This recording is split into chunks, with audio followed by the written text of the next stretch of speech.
Today's video is about the implantation. So first of all, that is the implantation period. So it is between the 6 to 12 days after fertilization.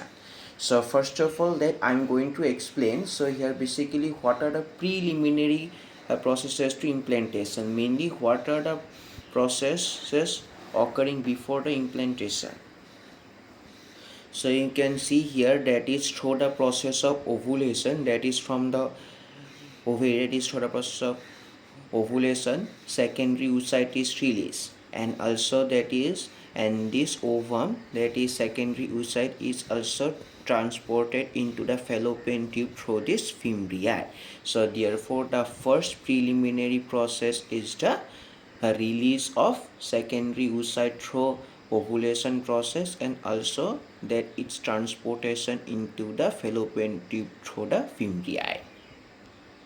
So therefore the first condition is the release of secondary oocyte by ovulation process and the transport of the secondary oocyte in the fallopian tube.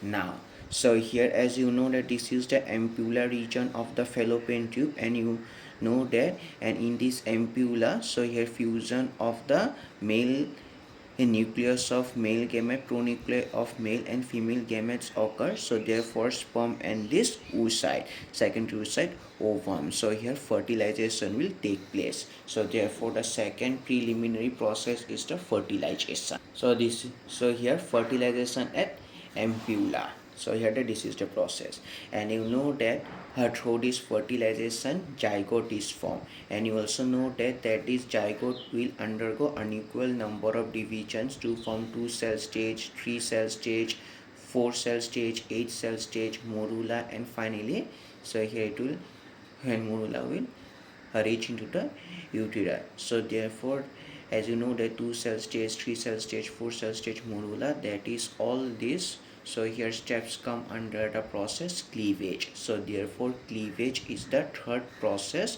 or the third preliminary process to implantation.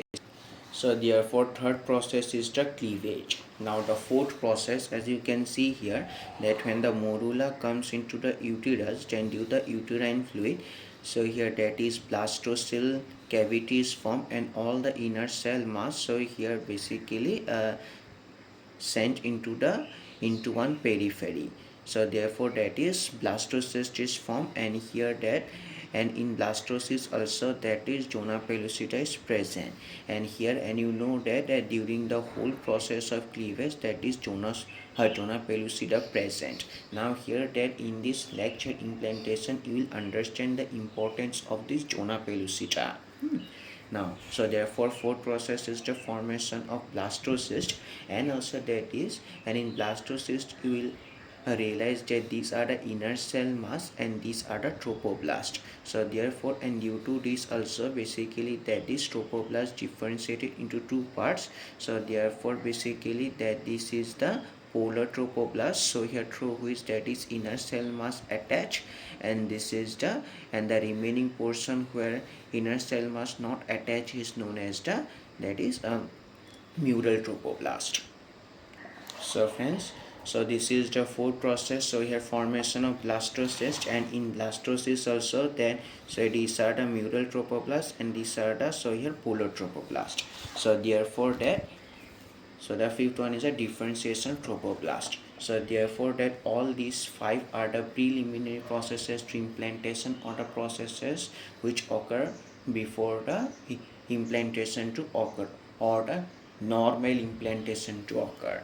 So therefore that is the first one, release of secondary oocyte by ovulation and the transport of secondary oocyte in fallopian tube, first one.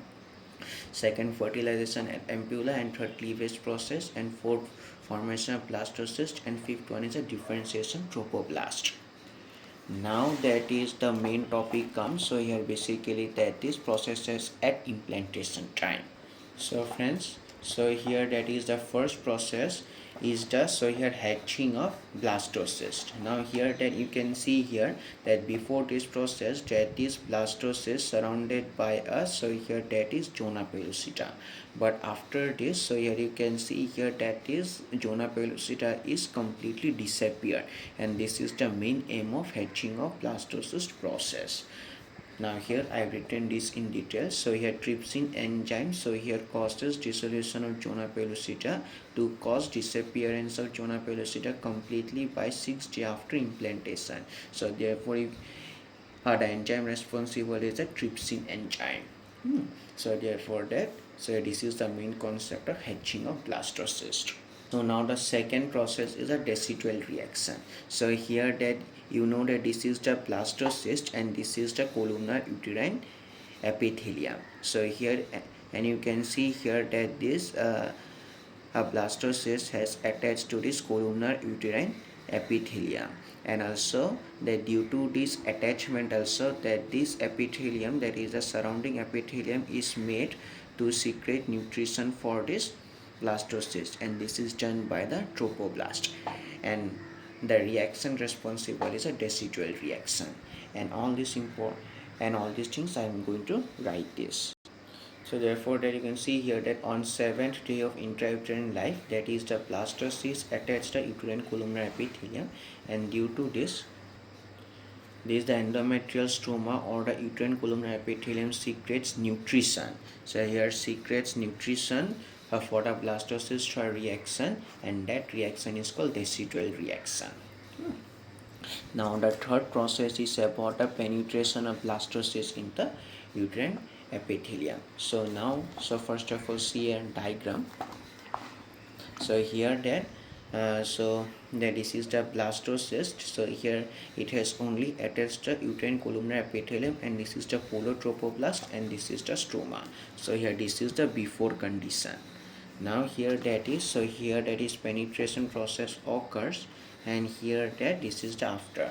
So you can see here that this that this polar trophoblast has first penetrated, and here and as a result that this blastocyst is able to enter inside the endometrial stroma. And this is written. So here you can see here that is the polar trophoblast. So here penetrates the uterine columnar epithelium to provide passage for blastocyst to enter into the endometrial stroma, and this is the penetration of blastocyst through uterine epithelium. So now the fourth process is the erosion of uterine endometrium. So here this is a condition before, but here after. So here but before also you can see here that it is not completely entered. So therefore that it has columnar epithelium. So here and this is a blastocyst, and these are the endometrial stroma, and here and this is endometrial stroma, and this is fibrin deposition. And here now here you can see here that is the whole thickness of blastocyst has entered inside it. And here and this is the main. So here basically erosion of uterine endometrium. So here initially that is the whole portion or the whole thickness of blastocyst has not entered inside the endometrium, but through this process that is the whole portion of blastocyst has entered, and it also has fibrin deposition so here around it. So here and this is the main process. The blastocyst goes deeper and deeper till the whole thickness of blastocyst lies within the endometrium stroma, and here and in this process basically proteolytic enzymes help, and this process is known as erosion of uterine endometrium. Now here we say closure of penetration zone, that means that these are the fibrin deposition, and all these fibrin deposition so here prevent the further release of blastocyst into uterine lumen, so that is blastocyst remains within this uterine endometrium. So here simple process, this is not like that. So here fibrin layer above the blastocyst, so here above the blastocyst, so here prevents the release of blastocyst into the uterine lumen. So this is the main. So here closure of penetration zone. Now here differentiation trophoblast, very important part. Now so here as you have seen that this so here blastocyst has completely entered inside the so here uterine endometrium. Now here that is trophoblast divides into two parts. So here cytotrophoblast and syncytiotrophoblast. So here, and that portion I have written. So here, when the blastocyst has embedded into the into endometrial stroma, the trophoblast differentiates into cytotrophoblast and syncytotrophoblast. Now here you can see here that in cytotrophoblast, so here that basically each cell has each nucleus. So here that this cell has one nucleus, and this cell has one nucleus, and this cell has one nucleus. So it is uninucleated. But here that is a single cell or a single tissue, but a multiple number of, so these are the nucleus, so therefore multiple nuclei present. So therefore that is cytotrophoblast, you can see here uninucleated, and this is multinucleated, and here it shows mitosis, whereas no mitosis. And here also, and for the fetal growth also, that is a syncytotrophoblast plays a very important role. I am going to show that. So now the last part, so a process is the establishment of nutritive relation with maternal blood. So here, as you can see here, this is a uterine occlusion epithelium, and this is the blastocyst, and here, and this is the syncytotrophoblast, and here this is the maternal sinusoids. Now here basically a contact, so here basically made between, so here this is the contact.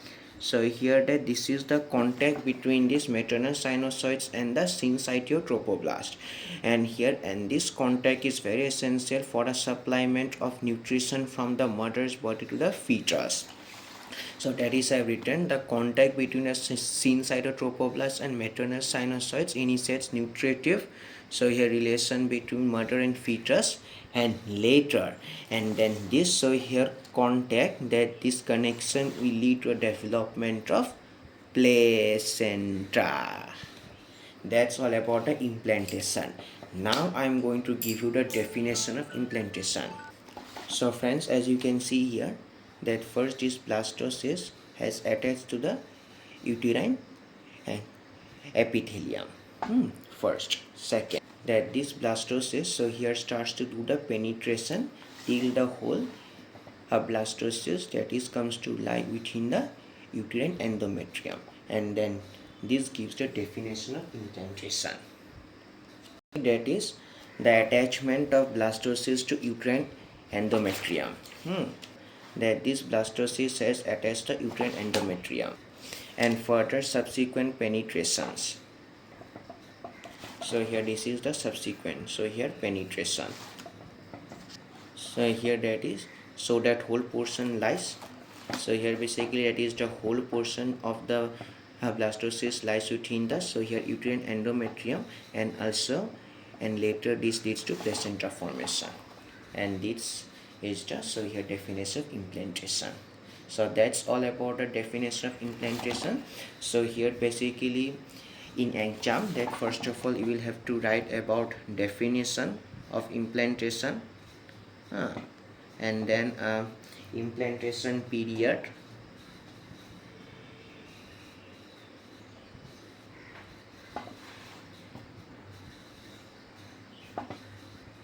preliminary preliminary process, that means, so here processes occurring before implantation,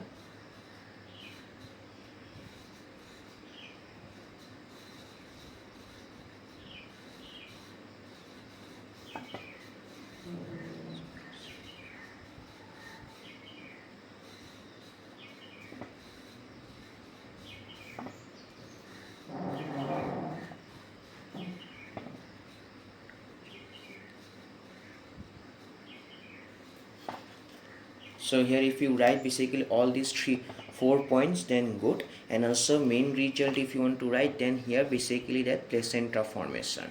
So that's all about the implantation. So thank you.